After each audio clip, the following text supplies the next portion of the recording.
পোল্যান্ডের ওয়ারশাতে অনুষ্ঠিত হয়ে গেল বার্ষিক সবচেয়ে ভারী কুমড়ো প্রতিযোগিতা। আর এবারের আসর মাতিয়েছে ক্লেমেন্টাইনা নামের 546 কেজির একটি কুমড়ো, যা ভেঙে দিয়েছে দেশটির জাতীয় রেকর্ড।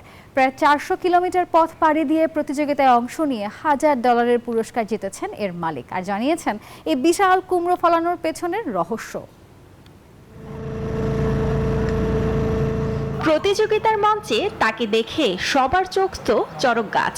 নাম তার ক্লেমেন্টাইনা, ওজন পাক্কা 546 কেজি। ওয়ারশোর সবচেয়ে ভারী কুমড়োর প্রতিযোগিতায় সেরার মুকুট জেতার পাশাপাশি গড়েছে পোল্যান্ডের জাতীয় রেকর্ডও। বান্ডেল থাকলে প্রতি সেনমানিতে টাকা বাঁচবে। বিকাশ সেনমানি বান্ডেল কিনে জিতুন প্রতি লেনদেনে। মালিক কৃষক প্রেমিসোয়া গ্রুচালা প্রায় 400 কিলোমিটার পথ পাড়ি দিয়ে জিতেছেন $1000 পুরস্কার। তার এমন সাফল্যের রহস্যটা কিন্তু বেশ সহজ। ভালো বীজ, খুব ভালো মাটি আর ভাগ্য। তবে এই রেকর্ড কুমড়োটি কিন্তু খাবার টেবিলে যাচ্ছে না। ক্লেমেন্টাইনা ওয়ারশোর বাগানেই শোভাবর্ধন করবে। হয়তো কোনো খরগোশ তার স্বাদ নিতে পারে, তবে আপাতত সে শুধুই একজন সেলিব্রিটি। Desk report, news 24।